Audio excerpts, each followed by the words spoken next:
meus queridos irmãos, sejam bem-vindos ao trilho de liderança da Assembleia de Deus Ministério Graça.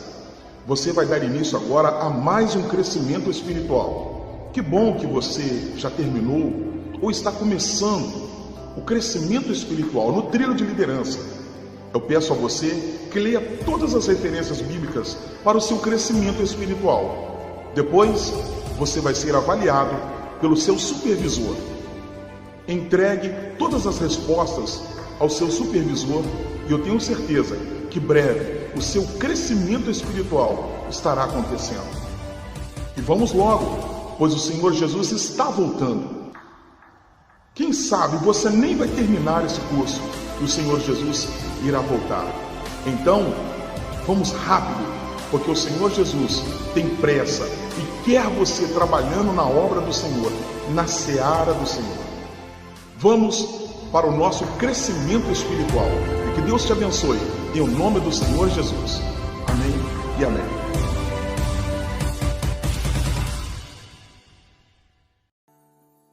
Queridos irmãos, esta quarta mensagem, o mundo na palavra de Deus.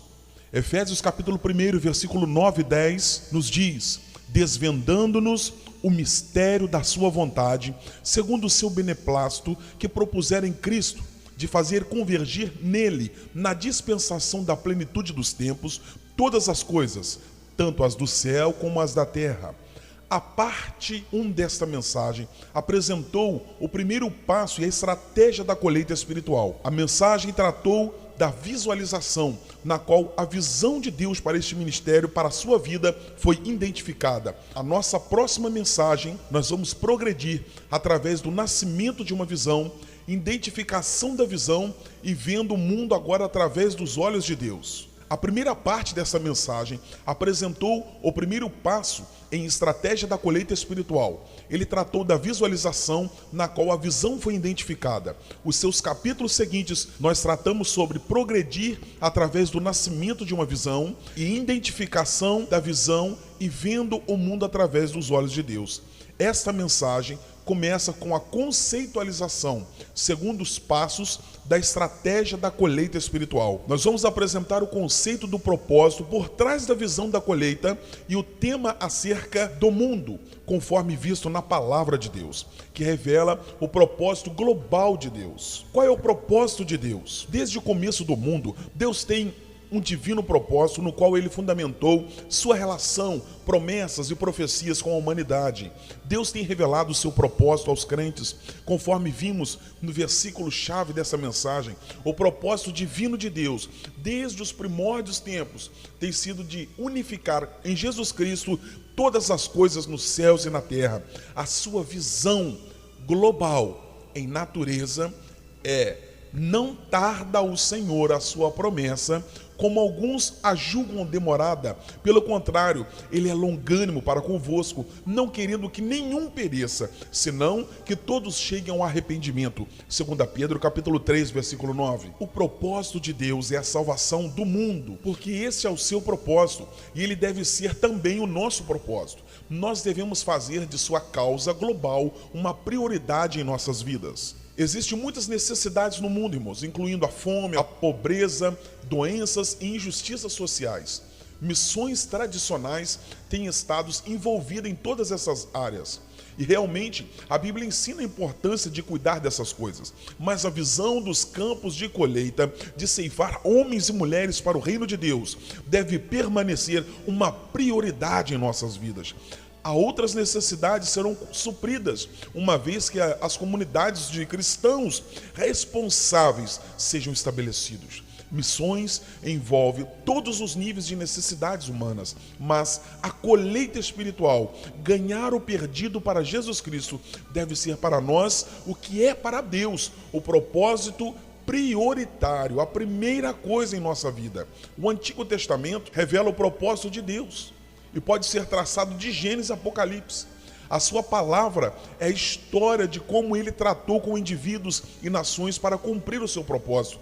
A grande comissão foi primeiramente dada quando Deus disse para Adão e Eva: sede fecundos, multiplicai-vos e enchei a terra e sujeitai-a. Em Gênesis capítulo 1, versículo 28, Adão e Eva deveriam popular a terra com descendentes que seriam como eles, criados à imagem de Deus, almas viventes em comunhão com um Deus vivo. Fisicamente, eles reproduziram crianças, mas espiritualmente, eles reproduziriam crentes, cristãos em Cristo Jesus. Depois, Deus estabeleceu uma aliança eterna com Abraão. Essa aliança foi global em natureza, pois ele disse a Abraão: nela, a descendência de Abraão, serão benditas todas as nações da terra. Mateus 22, versículo 18. Na tua descendência serão abençoadas todas as famílias da terra. Gênesis 28, versículo 14. De Abraão veio a nação de Israel. Deus usou Israel como uma testemunha para todas as nações circunvizinhas. As nações da terra seriam abençoadas enquanto Deus revelasse a si mesmo para eles através da nação de Israel. Durante o tempo das 10 pragas no Egito, Deus falou a Faraó que os julgamentos seriam enviados para mostrar-lhe que Deus estava acima de todos. Em Êxodo capítulo 9, versículo 14. Quando Israel enfrentou o desafio do dilúvio no Rio Jordão, Deus secou as águas de modo que o povo da terra pôde reconhecer a sua poderosa mão. Josué capítulo 4, versículo 24. Quando Davi enfrentou Golias no campo de batalha, ele disse que Deus deu-lhe a vitória para que toda a terra pudesse conhecer que havia um Deus. 1 Samuel 17, versículo 46. Após o reino de Israel ser estabelecido, e Salomão pegou a visão do propósito global de Deus, ele expressou seu desejo de que todos os povos da terra possam conhecer teu nome, temer-te, assim como faz o teu povo Israel. 1 Reis capítulo 8, versículo 43. Davi endereçou um apelo aos campos de colheita das nações, quando ele clamou: anunciai entre as nações a sua glória, entre todos os povos as suas maravilhas, dizei entre as nações: reina o Senhor. Salmo 96, versículo 3 e versículo 10. Dois dos profetas do Antigo Testamento, Daniel e Jonas, eles ministraram transculturalmente. Isto significa que eles levaram a mensagem do Evangelho para outras nações além da sua própria. Daniel foi uma testemunha de Deus enquanto servia como um oficial na Babilônia. Jonas foi um missionário aos ninivitas. Isaías declarou que Israel era a testemunha de Deus entre as nações em Isaías 43, versículo 9 ao 12. O registro inteiro do Antigo Testamento é uma história de Deus usando Israel como uma testemunha às nações do mundo. O Antigo Testamento reflete o divino propósito de Deus enquanto ele tratava com indivíduos e nações para trazer-lhe ao conhecimento do verdadeiro e vivo Deus. O Novo Testamento, irmãos. O Antigo Testamento preparou o caminho para o cumprimento do propósito de Deus na vida de Jesus Cristo. O Novo Testamento agora registra o ministério de Jesus Cristo enquanto ele cumpria a vontade e o propósito de Deus. Quando Jesus desafiou seus discípulos com a visão da colheita, ele disse: minha comida é fazer a vontade daquele que me enviou e realizar a sua obra. João capítulo 4, versículo 34. A vida inteira de Jesus foi dedicada à colheita de homens e mulheres para Deus. O propósito de sua vida foi alcançar os campos do mundo. Lucas capítulo 4, versículo 43. Quando Jesus voltou aos céus, ele deixou-nos com uma grande comissão, que é o mandado por trás da visão da colheita espiritual. E ela é registrada em 5 lugares diferentes no Novo Testamento. Mateus 28, 18, Marcos 16, 15, Lucas 24, 45, João 20, 21 e Atos 1, versículo 8. Como cristãos, irmãos, como ceifeiros, é nossa responsabilidade cumprir o propósito de Deus, já que nós agora somos suas testemunhas para as nações do mundo. O livro de Atos dos Apóstolos registra o nascimento da vida da igreja. O tema central é resumido na frase: e sereis minhas testemunhas, em Atos capítulo 1, versículo 8. O padrão desse expansivo testemunho pode ser traçado através de todo o livro de Atos dos Apóstolos. Testemunho aos judeus, Atos capítulo 1, do versículo 1 até Atos capítulo 8, versículo 3. testemunho tanto a judeus como aos gentios, de Atos capítulo 8, versículo 4, até Atos capítulo 12, versículo 25. Testemunho aos gentios, de Atos capítulo 13, versículo 1, até Atos 28, versículo 31.